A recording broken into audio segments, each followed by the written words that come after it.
Hello, amateurs. Welcome to another hot topic. And I've got my man in Australia, Barto, with me to discuss it. Barto, how are you? Yeah, very good. Thanks, Tim. Yourself?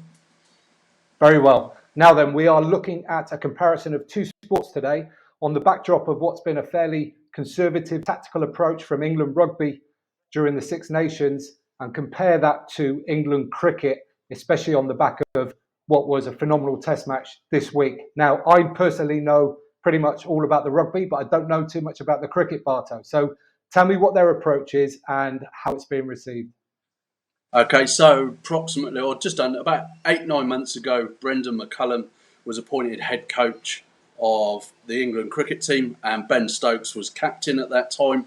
Leading up to that, previous 17 tests, they'd really struggled home and away and hadn't had a win for 17 tests.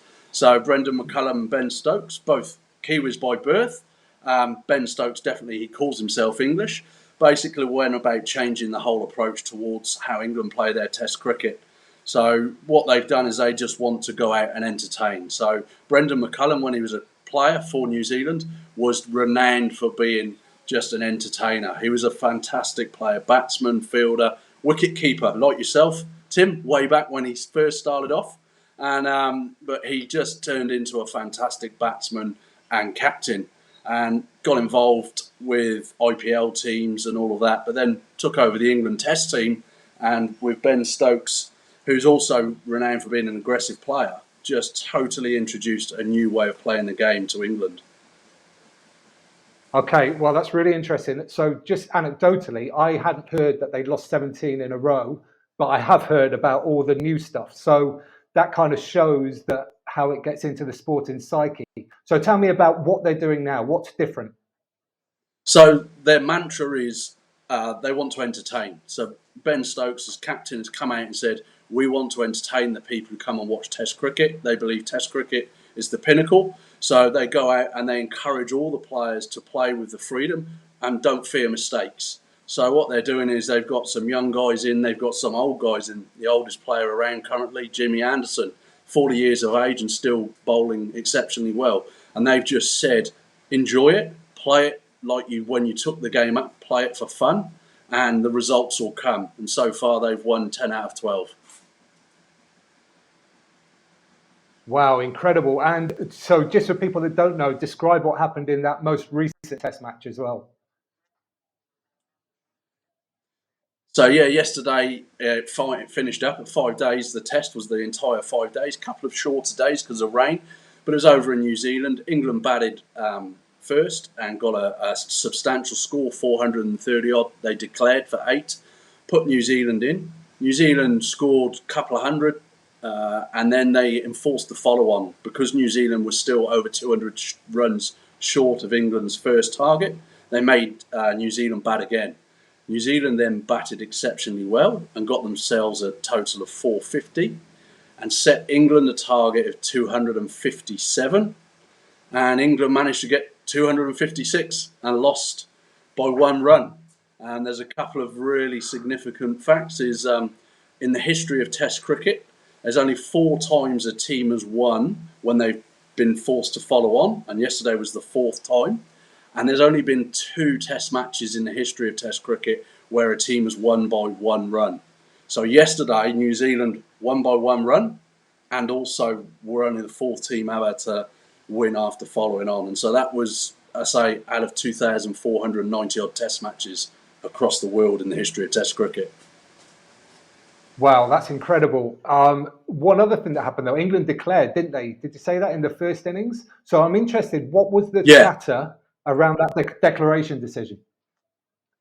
So Stokes has done it a few times now. He did it over in Pakistan recently to force a result. So basically, what they're doing is they're saying, right, we think we've got enough runs and we're relatively confident to have another go, but it's pushing the game, it's putting the pressure on the opposition.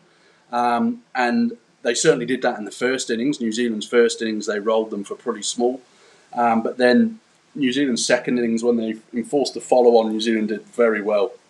But it's all about being ahead of the pace of the game and therefore having an opportunity to take 20 wickets and win a match. So that's what they're really trying to do at the moment. Fantastic. Okay, let's turn this round now. Let's compare this to rugby and the current tactics being employed by specifically the England rugby team, but there's a few nations that I think that are probably in the same camp. Um, Now, it's fair to say that, it's not necessarily a correlation that just because you go out and play attacking cricket or rugby or any sport that you're definitely going to win. But the top teams in the world currently are doing that kind of stuff. So let's think about rugby as an entertainment side. How entertained have you been by the current England team? Yeah, not overly, I suppose. I'll be honest. I used to get up at 2 o'clock in the morning and watch Six Nations matches live. I don't now. As soon as I wake up, I'll put a recording on, but I don't get up at 2 in the morning because it doesn't excite me the way it used to. For the first 10, 12 years of living overseas, I used to watch every single match live, whether it was 1 a.m., 2 a.m., whatever time it kicked off. Now I don't do that, and I think a lot of that's come about the style, the play, and the laws, which I think combine to make rugby nowhere near as entertaining as what it used to be. Yeah, I mean, there are some things about the laws, and I think we discussed some of those in our last podcast. So people listening, you can go and check that one out as well. But there is plenty of really good, attractive attacking rugby being played in the international game. So I think it's more to do with attitude rather than laws per se. I think it's mostly that. That being said, obviously having a coaching background myself, I also understand the need to build a team and to build confidence in a group of players. And I think the England players have probably been through a relatively traumatic period of time. So balancing that with then being able to entertain as well, I think is where England are at the moment. How do you see it?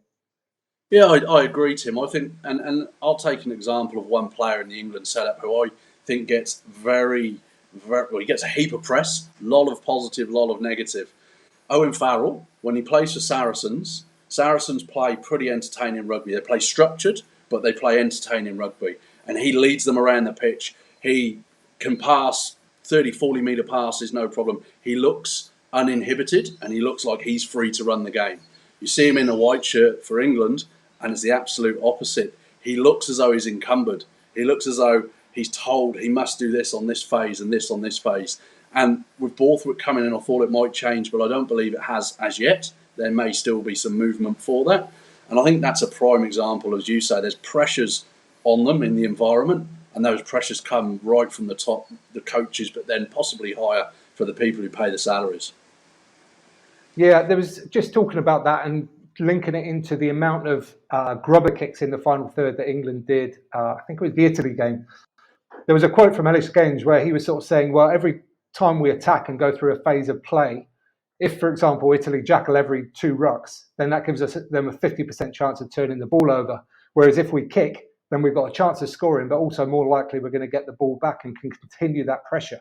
So, like, I understand it from a coaching point of view and why, according to the stats, you might do it. But are England and just rugby as a whole losing supporters and losing fans as a result of this? Is the game getting smaller rather than bigger? Oh, I definitely think so. I had a bit of a look at the attendances in the last couple of seasons, and they've dropped even from pre-COVID, where now you'd think people would want to be going back out watching games, but attendances are dropping. And I think that's because the entertainment level is dropping in the sport. You're right, there's tactical kicking, it's always been part of the game, always will be part of the game, but there's certain ways in doing it. New Zealand were renowned for being, great rugby team to watch. They kicked the ball a hell of a lot, but they ran when there was an opportunity, when there was a space, and they do that from their 22 if they felt that they had a good attacking opportunity. A lot of other teams don't do that unless they're in the opposition half. Yeah, and the thing about the New Zealand kicking game as well is it's so varied. They had loads of different ways of using kicks in open play, whether to regain, whether to put pressure on, whether to relieve pressure on themselves. It was a real variety. Whereas I think the kicking game, and one of the reasons why it feels a bit dull and stodgy, is because it's so unvaried for the most part, especially for England. Yeah, definitely. And I think if you just take it back further quickly to the cricket, the analogy, as I say, England cricket said they want to entertain. I believe that's what sports people are. They're entertainers. Of course, when you take up the sport as a 5, 6-year-old kid, you play because you want to play and have fun with your mates. Yes, you want to win, but you had as much fun sometimes when you lost. If you had a close loss, you had a lot of good times in that. And I think maybe the game, the sport in general, or all sports in general, seem to have lost that in it, that they are there to entertain people who go and watch them. And if they crowds keep dropping, TV rights will follow and drop. Therefore, their salaries will drop. So ultimately, they want to make money from it, keep people happy by playing a style of game which will make people want to go and watch it. Yeah, and I mean, interestingly, particularly in terms of the England players, I know on the pathway on the way up, it's not results focused at all. It's all about the player development, and that goes all the way up to like the under-26 nations and things like that. But then they go into senior rugby with their clubs, where it's all about performance, it's all about winning, and then things change very, very quickly for them. Let's flip this to a slightly more positive slant. There are teams that are being really entertaining at the moment, as far as I'm concerned. I'm thinking Ireland, I'm thinking France, I'm thinking Scotland, and especially Italy. They're sort of doing some attacking things that a lot of other teams haven't done. So what are they doing different? What's different about their approach, do you think? Well, again, maybe less fear of losing, and I think that's the big thing. If you're constantly worried about losing, you're going to, I think, more likely lose. Whereas French have always been typically had that flair, and they've never really worried about losing, which is why sometimes they score 45 points and concede 43. That's where they've sort of gone. They'd be happy to do that. Whereas you look at an Eddie Jones or a Clive Woodward, they used to say, well, if we concede 20 or more, we've lost the match. Well, that's a negative approach to start with, If you say, well, we're going to score more than the opposition, and every team went out and said, if we score more than the opposition, we'll win, which is true.